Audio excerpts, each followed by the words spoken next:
Boa noite, seja bem-vindo ao Fora do Jogo. O Colégio de Gaia foi recentemente campeão nacional de desporto escolar de handball no escalão de juvenil feminino. Comigo eu tenho a responsável pelo handball deste clube e treinadora da equipa sénior, professora Paula Castro. Boa noite, professora, obrigada por estar no Fora do Jogo.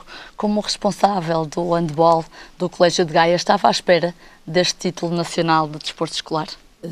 É sempre é evidente que quando nós preparamos uma época para atingir alguns objetivos, entre eles a participação no desporto escolar e atingir o máximo que seria a vitória no campeonato do desporto escolar. Este foi o 6º ano que conseguiram este título? Sim, foi a sexta vez que nós conseguimos o título de campeões de desporto escolar. Já é significativo. Sim, a nível geral, sim, é importante para o colégio, para o seu projeto educativo que o colégio tem, não é? E para as próprias alunas que fazem parte desse mesmo projeto.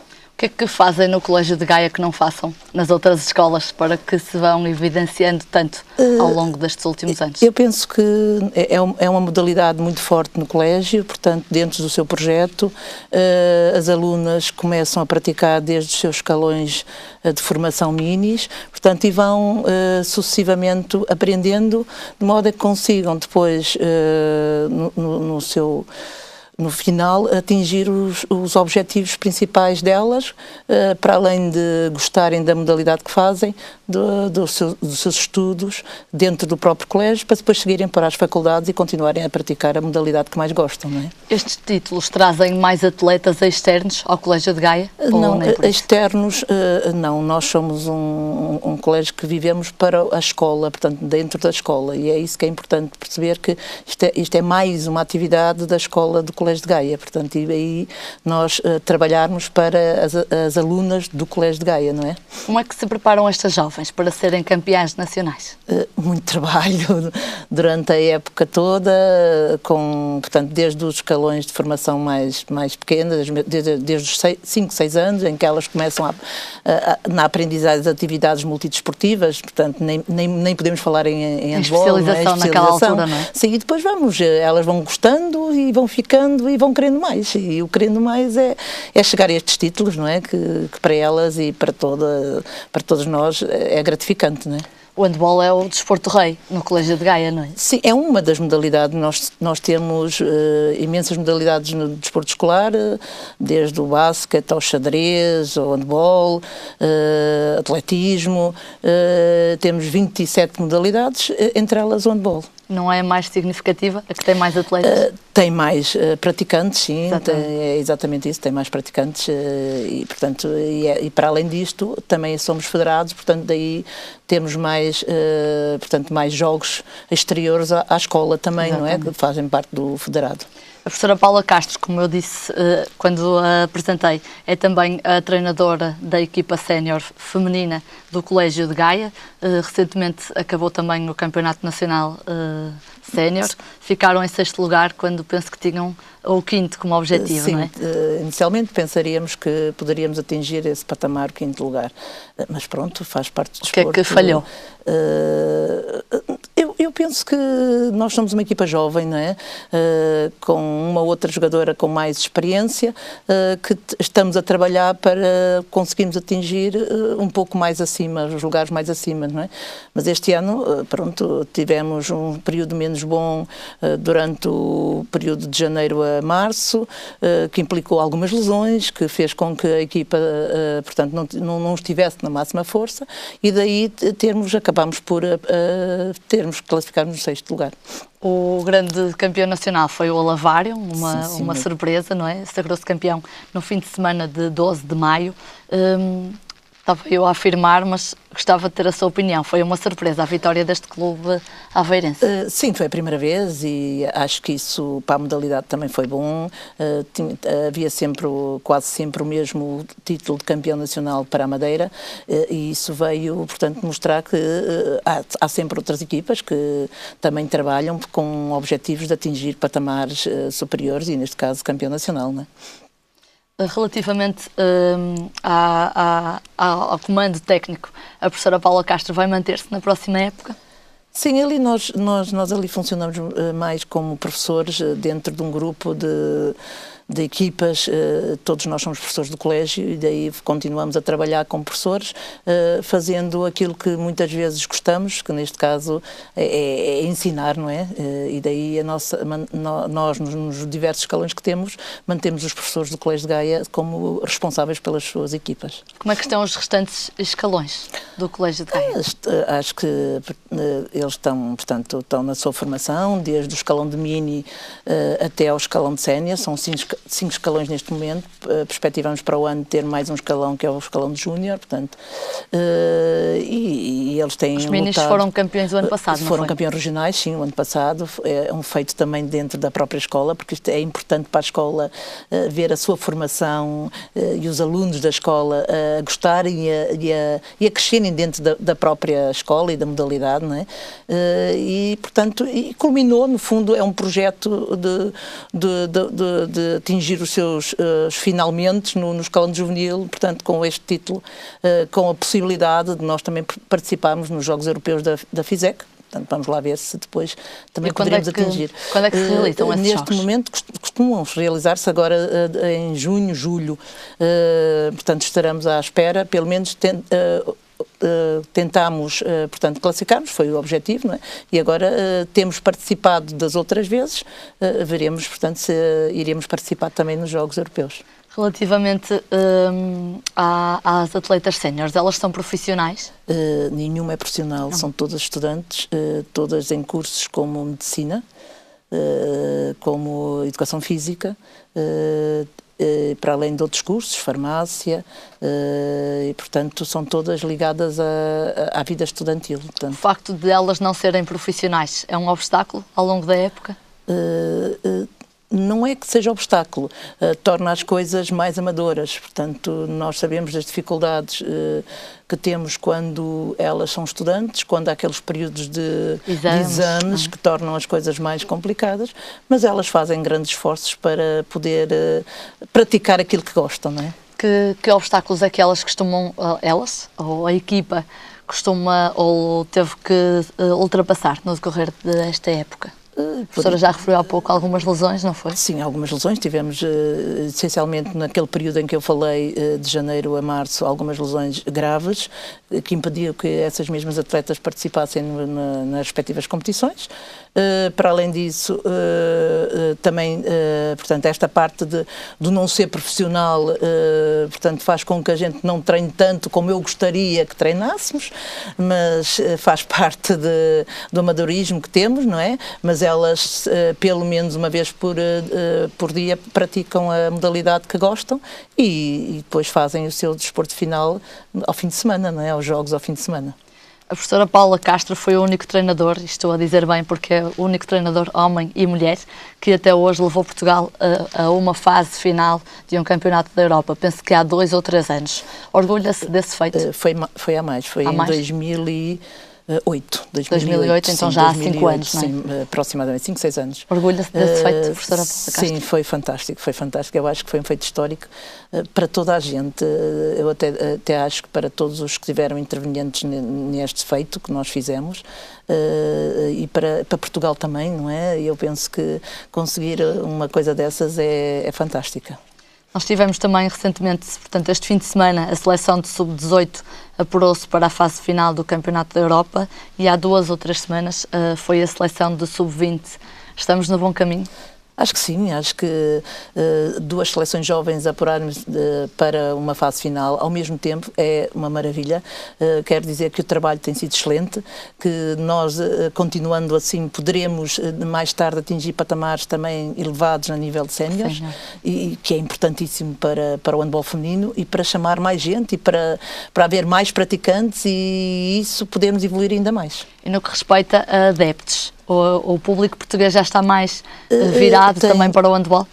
Este ano senti nos pavilhões uma adesão muito grande em vários pavilhões em que, portanto, participei e também no Colégio de Gaia, muita gente a assistir aos nossos jogos, fora a mesma coisa, o que fez com que este campeonato tornasse mais emotivo, portanto, mais chamativo para o público em si. Este campeonato que teve também, começou no início desta época, que agora terminou, com um novo modelo, não é? Com Sim, uma fase final de play-off. Portanto, apuravam durante um campeonato, os 8 primeiros faziam depois um play-off final, em que jogariam, portanto, à melhor 3 nos quartos de final, nos oitavos de final, digo, e depois, a partir dos quartos, quem lutaria para os primeiros lugares continuaria à melhor 3 e as outras à melhor de 2, não é? Portanto, é melhor este modelo? É melhor, chama mais gente, é mais chamativo, mais emocionante, é mais emocionante, há sempre aquela situação que não se sabe quem vai vencer, o que é bom para o feminino também.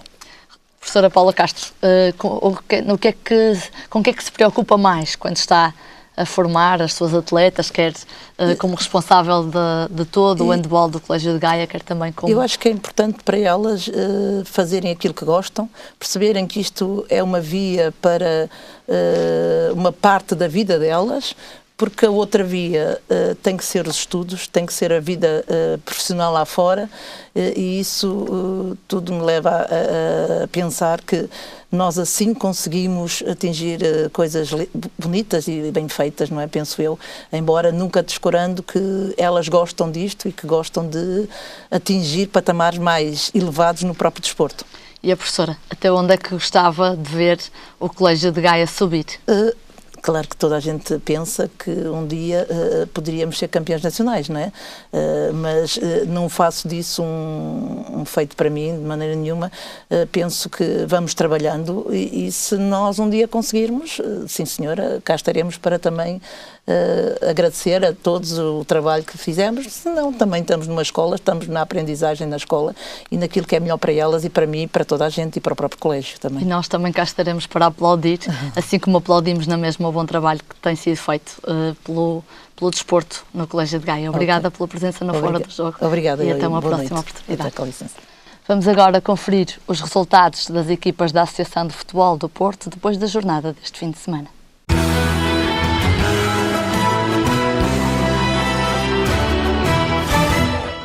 Decorreu este fim de semana a 34ª e última jornada do Campeonato Distrital da Divisão de Honra da Associação de Futebol do Porto. Nogueirense 2, Baião 1, Cerezedo 3, Oliveira do Douro 1, Hermesinde 1, Alpendurada 0, Canidelo 1, Lixa 0, Peruzinho 3, Balonguense 2, Barrosas 2, Rio Tinto 2, Perafita 3, São Martinho 1, São Pedro da Cova 3, Sobrado 1 e Dragões Sandinenses 0, Candal 1. Terminou no primeiro lugar da tabela classificativa o Lixa com 66 pontos, seguido do Perafita com 63. Desceram à primeira divisão distrital o Baião com 40 pontos, Alpendurada com 36, Hermesinde com 28 e no último lugar o Peruzinho com 21 pontos. Na Série 1 da primeira divisão distrital disputou-se este fim de semana a 34ª e última jornada do campeonato. Pedroso 3, Bogadense 1, Custóias 2, Leverense 1, São Félix da Marinha 2, Crestuma 0, Avintes 2, Progresso 1, Balazar 1, Golpilhares 1, Sporting da Cruz 2, Labrense 3, Senhora da Hora 1, Valadares 2, Foz 8, Leça do Balio 1 e Vila Futebol Clube 3, Vila Chá 1. Terminou em primeiro lugar da tabela classificativa o Golpilhares com 84 pontos e o São Félix na segunda posição com 76. Nos dois últimos lugares, Leça do Balio com 34 pontos e Sporting da Cruz na última posição com apenas 8. Na Série 2 da primeira divisão distrital, disputou-se também a 34ª e última jornada. Castelo da Maia 2, Maia Lidador 3, Citânia de Sanfins 2, Gens 2, Folgosa da Maia 2, Ataiense 2, Mocidade de Sangemil 1, Pedrouços 2, Gondim 4, Vilarinho 1, Marco 093, Vila Caís 2, Águias de Iris 1, Aliança Gandra 1 e Alfenense 2, Nunálvares 2. Terminou em primeiro lugar da tabela classificativa o Maia Lidador com 59 pontos, seguido do Citânia de Sanfins com 58. Nos dois últimos lugares, Folgosa com 29 pontos e na última posição Mocidade de Sangemil com 26. Na Série 1 da segunda divisão distrital, jogou-se também a última jornada do campeonato. Águas Santas 4, Sporting São Vítor 0, Sporting de Campo 2, Melres 1, Os Lusitanos 4, Clube Desportivo Portugal 1, São Romão 0, Ramaldense 3, Medense 4, Marchal Gomes da Costa 1, Arcozelo 2, Torrão 0, Inter Milheirós 0, Atlético de Vilar 2 e Canelas 2010 2, Estrelas de Fanzer 0. Terminou na primeira posição o Canelas 2010 com 82 pontos, seguido do Sporting de Campo com 70. Nos 2 últimos lugares, São Romão com 31 pontos e na última posição, Estrelas de Fanzas com 9. Na Série 2 da 2ª Divisão Distrital, disputou-se também a 34ª e última jornada do campeonato. Ferreira 4, Airães 2, Carvalhosa 0, Caí de Rei 3, Sobrosa 5, Marco 09B 1, Vila Boa de Quires 1, Frazão 0, Rio de Moinhos 5, Sobreirense 1, Raimonda 10, Salvadorense 3, Soalhães 2, Zezerense 2 e Liberação 8, Passos de Gaiolo 0. Terminou na primeira posição o Pena Maior com 79 pontos, seguido do Liberação com 72. Nos 2 últimos lugares, o Passos de Gaiolo com 19 pontos e no último lugar o Sobreirense com 13.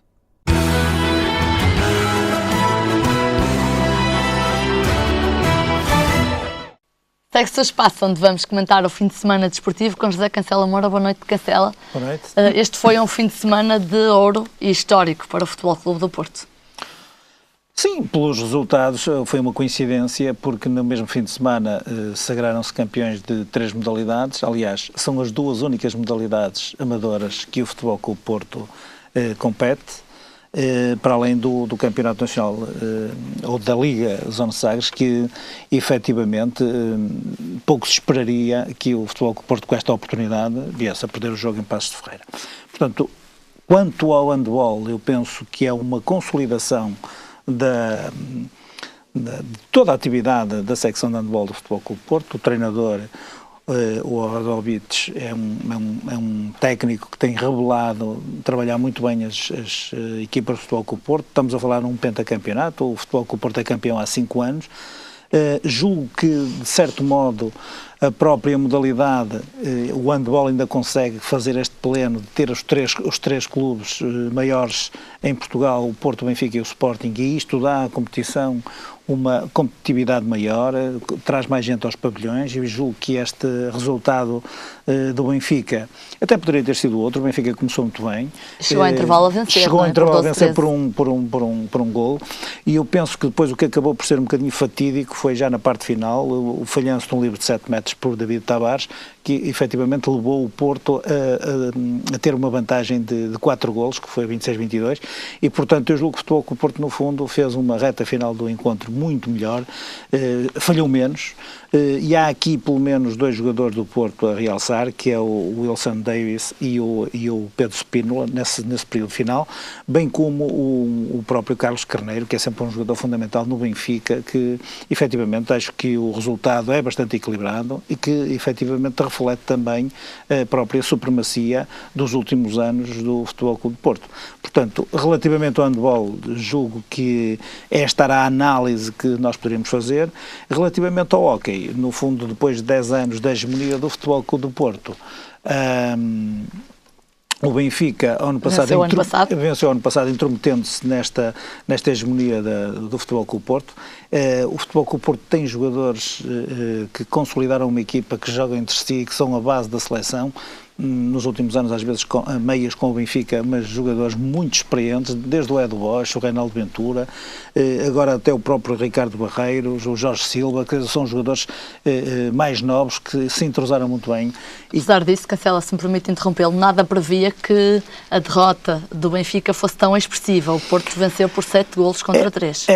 Este resultado explica-se um pouco por um momento de algum desequilíbrio, que nem era esperado. O jogo também estava bastante equilibrado, e entre o minuto 11 e o minuto 12 da primeira parte, em meados da primeira parte, o Porto conseguiu obter uma vantagem de 4 golos. Portanto, foi um período anormal em que se destacou o Reinaldo Ventura e o Caio, e portanto foram 4 golos quase não foi quase, foram mesmo em 2 minutos, que eu julgo que acabaram por decidir praticamente o jogo. Em hóquei, o resultado tem sempre incerteza até ao fim, mas esta vantagem de 4 golos deu para que o Futebol Clube Porto gerisse um pouco isto. O Benfica reduziu para 4-1, mas no reatamento do encontro o Futebol Clube Porto acabou por fazer mais 2 golos. Eu penso que acabou por sentenciar um pouco, logo da primeira parte, aquilo que poderia ser o jogo. É importante que se diga que o próprio Benfica ou o próprio Futebol Clube Porto iguala ao Benfica no número de títulos com esta vitória e que relativamente ao campeonato, eu gostaria só de fazer fazendo aqui um parênteses, destacar o Valongo, que eu acho que foi uma surpresa muito positiva para este campeonato, está no quarto lugar, não sei se terá agora a possibilidade ainda no que resta para poder alcançar o Oliveirense, mas foi uma grande surpresa, e pela negativa ao Golpilhares, que vai descer de divisão e portanto é um histórico e que efetivamente este ano viu-se confrontado com este insucesso desportivo. E o Sporting, que neste momento está em zona de despromoção e correu um pouco menos bem aquilo que poderia ser um regresso auspicioso à Primeira Divisão Nacional de Hóquei em Patins. Castelo, falta-nos o futebol, não é? O futebol com o Porto tricampeão. O futebol ganha mais uma batalha.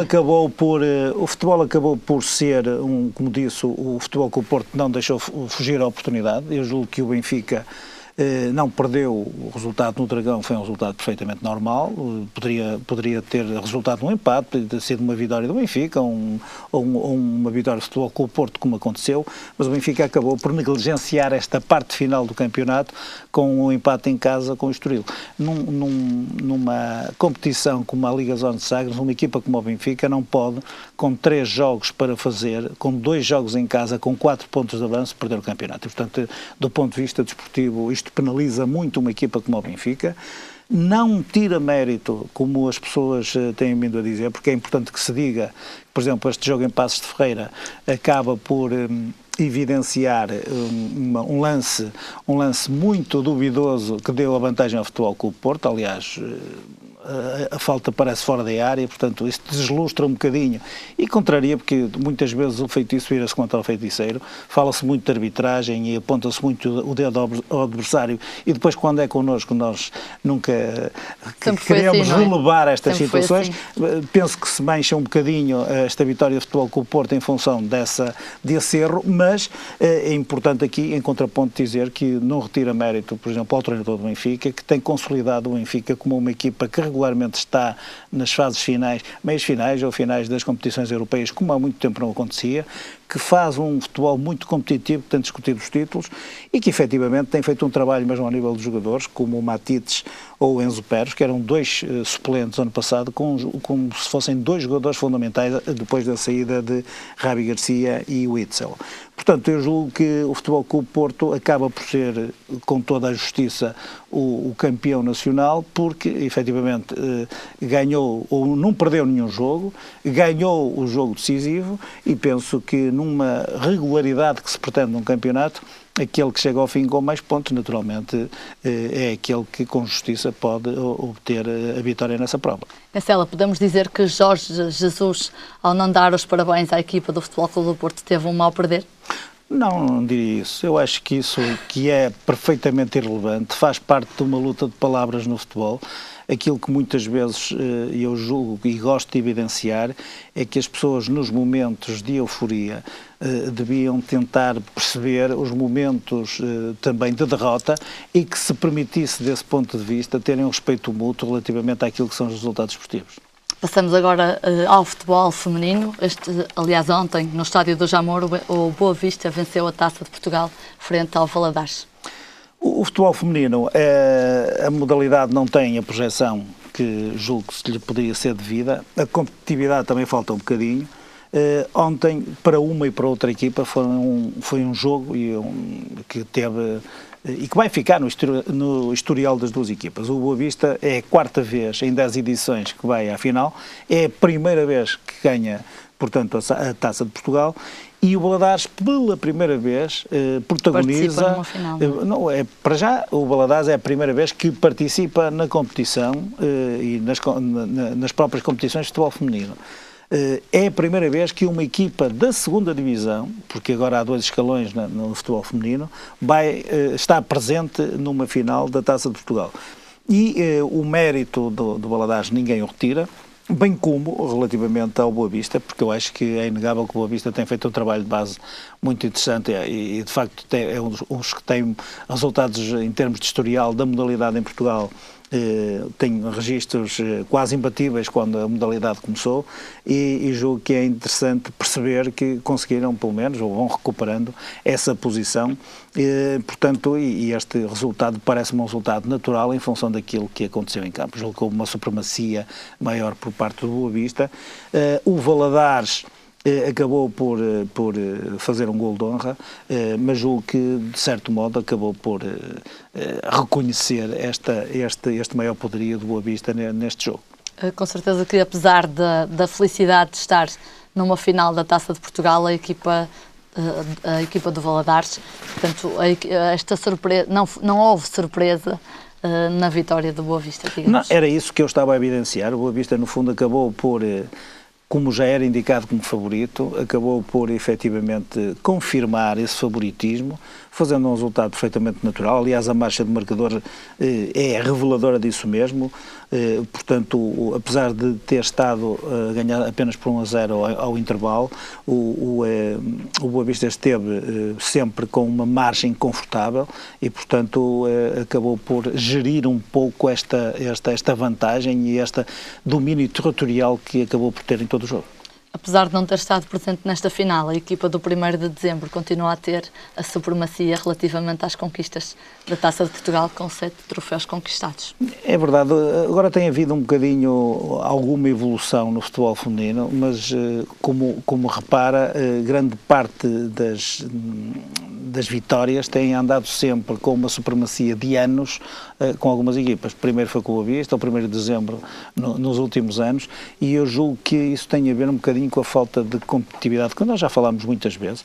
Penso que este modelo que agora foi encontrado de haver uma primeira e uma segunda divisão e poder eventualmente dar oportunidade ao aparecimento de novas equipas poderá vir talvez a consolidar a modalidade em Portugal de uma outra forma, com outro tipo de formato que nos permita eventualmente ver uma evolução maior em termos de modalidade. Não há uma predisposição muito grande, por exemplo, para as grandes equipas adotarem ou terem secções de futebol feminino, e eu acho que isso também acaba por depois refletir-se na falta, por exemplo, de público, embora aqui seja de registar que o Valadares julgo que levou uma moldura humana imensa atrás da equipa, porque acabou por ser um feito histórico.